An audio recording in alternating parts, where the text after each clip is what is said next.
deixa eu te perguntar uma coisa. Ai, como eu amo. Cleo. Cleo. Você lembra de um evento que a gente fez um pouquinho antes da pandemia, juntas?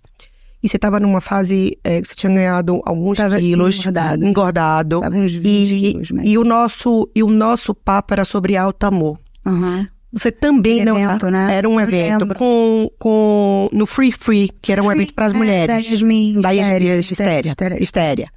E eu também ali, naquele dia, entendi o que era o significado da palavra alto amor. Uhum. Através da sua fala. É mesmo? Olha como você... Mas você lembra o que eu falei? Eu não lembro. Eu não lembro o que você falou, mas eu lembro que eu identifiquei e entendi que era se amar. Uhum.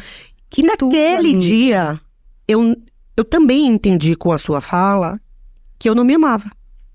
Olha que profundo. Muito. Então, dali em diante, eu fiz uma grande transformação na minha vida. Uhum. Mas o que eu quero que você conte aqui para as internautas e para as mulheres e para os homens que vão nos ver, como foi esse processo, né? Como é esse processo de alto amor e como foi toda essa superação? Porque tem sempre alguém falando da gente, do nosso corpo. Você é uma mulher pública.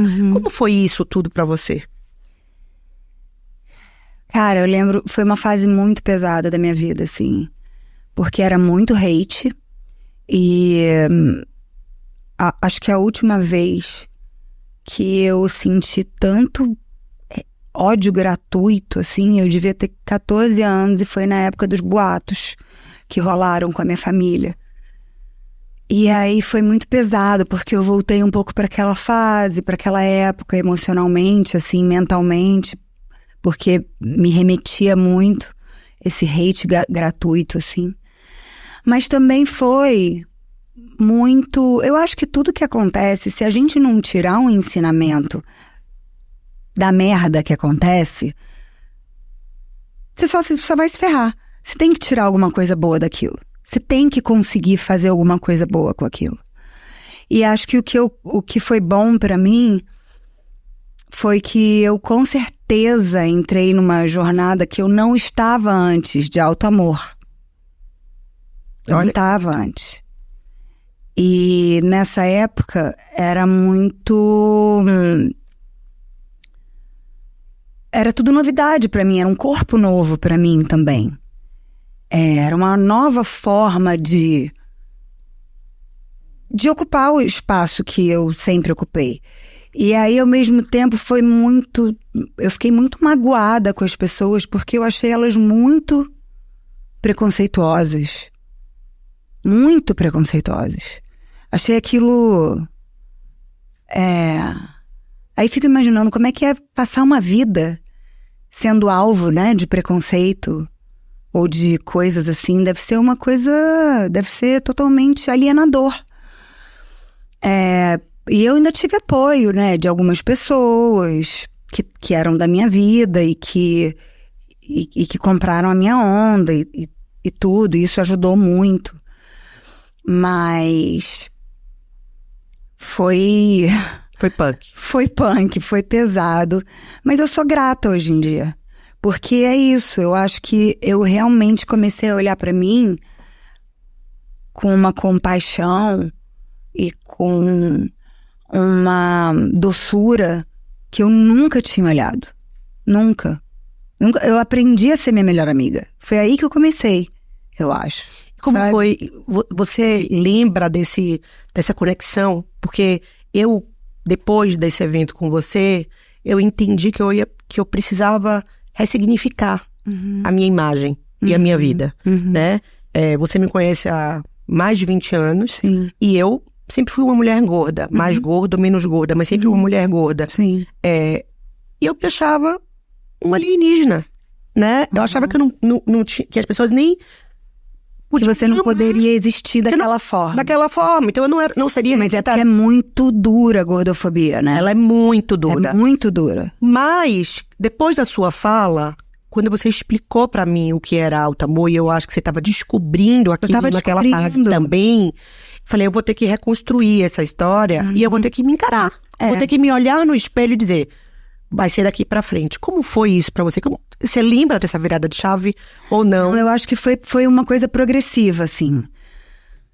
Foi acumulativa e aos poucos. Não foi um momento. Por exemplo, esse evento que você fala, a oportunidade de poder falar num evento desse e ouvir outras mulheres que também estavam falando de coisas parecidas, e eu estando nessa minha nova fase, com esse novo corpo, aquilo pra mim foi um super start, foi uma super virada também, mas foram várias pequenas coisas, eu acho, sabe? Vários pequenos momentos, muita coisa velada que eu vivi, vinda das pessoas.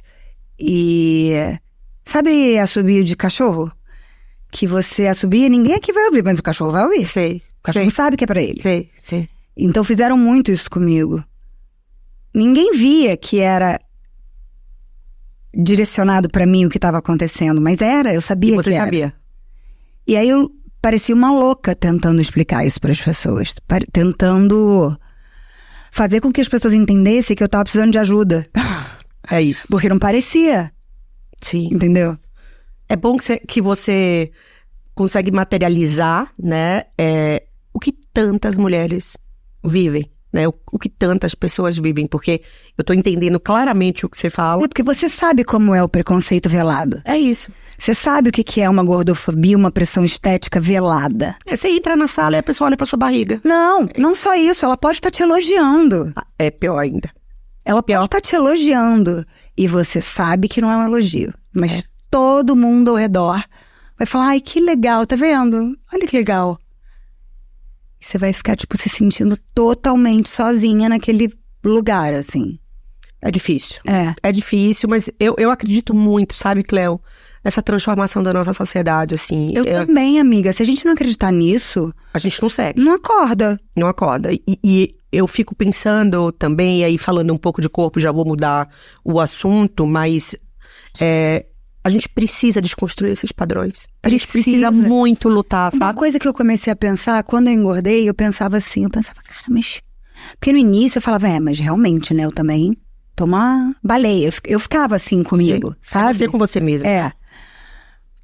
E aí eu comecei a entender que o que eu tava fazendo comigo, além de ser totalmente odioso comigo mesma, era totalmente preconceituoso e gordofóbico. Então eu também precisei mudar minha cabeça. E aí eu comecei a lembrar de, por exemplo, vários caras que eu já fiquei, vários caras que eu tinha crush, que não eram magros, não eram sarados, eram gordinhos. Eu falei, cara, mas se eu ficava afim de um cara gordinho, por que eu não posso ficar afim de mim? Por que mesmo que as pessoas estejam me linchando, foda-se, tipo, quantas vezes eu já não ouvi, mas você tá afim desse cara, mas não sei o que, não sei o que. Tipo, não é sobre padrão, pra mim, pelo menos. Nem pra mim. Não é sobre padrão. Não é sobre magreza, não é sobre beleza óbvia, não é sobre perfeição, não é sobre isso, nunca foi pra mim. Aí eu comecei a entender que nunca tinha sido isso e que eu precisava ser minha melhor amiga. É que emociona, sabe? Emociona. Eu fico emocionada às vezes quando eu lembro de algumas coisas. Emociona porque é isso, é um exercício diário. É uma jornada. Uma jornada de transformação, de autoaceitação e auto-amor. Que bom que estamos aqui. Graças a Deus. Atravessamos. Tem dias melhores, dias piores. Comigo acontece, não sei se acontece com você. Mas muito. Mais piores do que melhores. Sempre assim. Mas eu acho que o auto-amor também nos impulsiona pra gente ir pra frente, pra gente ter coragem, mesmo com medo.